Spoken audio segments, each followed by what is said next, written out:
packed. It must be the Great British Summer. Okay, thank you very much. Enjoy your holiday. You know, I could get into this stuff. It's great. It's brilliant, isn't it? It goes to prove there is nothing we Brits do better than enjoying our summer holidays, rain or shine. You're absolutely right, and that's why today on Songs of Praise, we're celebrating the great British summertime. Anyway, there's still work to do, so Spencer, if you don't mind, if you could just take some cases over there, that'd be great. Thank you, my man. Yeah, thank you, my man. You've got work to do as well. Come on, there's some more there for you to... Come on, chop, chop. Yes, hurry up, do some work. Bossy. I heard that.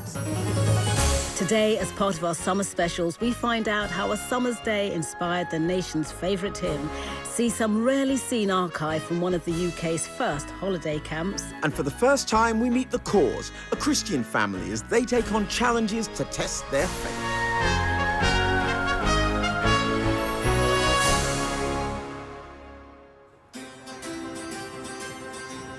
With yesterday being the longest day, we really are in the thick of the summer months. And for many of us, our thoughts excitedly jump ahead to packing our suitcases and heading off on our summer holidays. Holiday actually means holy day, so it seems absolutely appropriate that we reflect on its true meaning today with our very first hymn, Summer Suns Are Glowing.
Well, sadly, British holidays don't always have the summer sun glowing on them, as we Brits know all too well. But come rain or shine, we know how to enjoy our precious time away from the humdrum of daily life. Resorts like this one are a familiar feature on the British holiday landscape. But back in the 1930s, the idea of a self-contained holiday camp where people could have fun, regardless of the weather, was revolutionary. And it was all down to one man, Sir Billy Butlin. Having spent much of his youth travelling the world, Billy came to the UK with a desire to be a showman. First building a hoopla stall, he moved on to buying the rights to Dodgem cars, and the rest, as they say, is history. Welcome to Butlin's Bognor Regis. Over there. To find out more, I've come to meet the resorts archivist, Roger Billington. How did the holiday camp start, and where did he get the idea? He got the idea when he was visiting one of his amusement parks at Barry Island in South Wales. He stayed in a B&B. He realised that they didn't give you a key to the door. So when you'd had your breakfast, you were chucked out. And he thought, wait a minute, these poor people, it could be throwing it down with rain, and they couldn't get back in until evening meal. And he thought, what if I built a holiday camp and give everybody a key so they can come and go at the please? It was the first package holiday, really. It soon became a success, but what many people didn't know was the role the church played in Billy's life. When he opened Skeggy, he hadn't twigged about the church. He thought of everything. The amusement parks, the chalets, the fun fairs, everything. But the church. And he was approached by his customers and said, do you run a chapel? And he said, he hadn't. So he got a guy in. Did you know that there's a resident padre at every camp and a special church set aside for the use of campers? The gentleman's name was Canon Pugh. That's the senior chaplain for Butlins. And he was also the Queen's chaplain as well. So he picked very wisely there. The padre is a friend of every camper and is ready at all times to give advice and comfort wherever it may be needed. And from there, Billy built chapels on all his camps, and the camp chaplain, as they were known then, became an integral part of the resort's life. We used to introduce them on a Saturday night. So we had the Gaiety Theatre on a Saturday night where we put the show on. And we used to do this Who's Who. And it was, and here we have the general manager, here we have the entertainments manager. And if you want to know about what the weather's going to be this week, we have the Padre whatever. Yeah. And they used to play, he's got the whole world in his hands. And they were getting really into the swing of it. Wow. So, by the sound of it, the chaplains, I mean, they were an integral part of the life. They weren't just there for Sundays. Oh, no.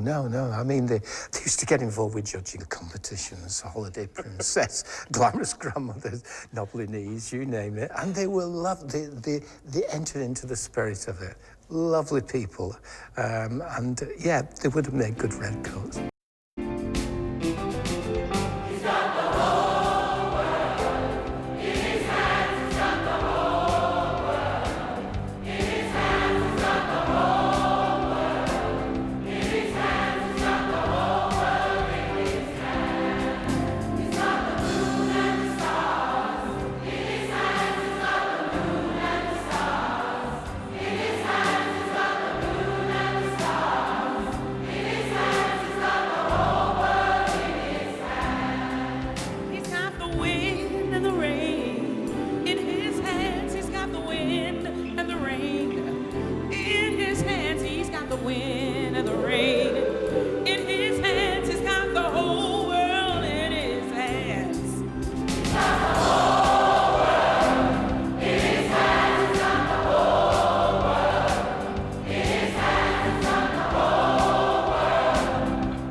You might think we're in the Mediterranean, but this is Minehead, and the resort here is home to the only remaining chapel.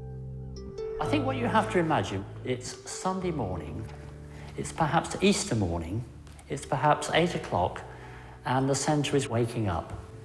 And then people are coming in, so many indeed that they can't get in, and these chairs have to be taken out so that everybody is standing. For 22 years, Tony was part of the chaplaincy team across the famous holiday resorts. He was responsible for the pastoral and faith needs of guests and staff. I was a priest who, when I was ordained, elected not to be a parish priest, to be a worker priest. So I've always been interested in opportunities where people can express their faith and can work out their faith or talk about their faith in the real world. But I need perhaps to tell you a little story. I was in the bar at Butlins one day, and a man came and sat next to me. He looked at me, I got my collar on, and he said, "What are you doing here?" I said, "I work here, I'm a chaplain." He said, "I come on holiday to get away from people like you." And I said, "Oh." And he didn't stop talking for 3/4 of an hour. And he said, "I've never spoken to a vicar before." I said, "Well, you've got one in your own town." "Oh, I wouldn't do that," he said.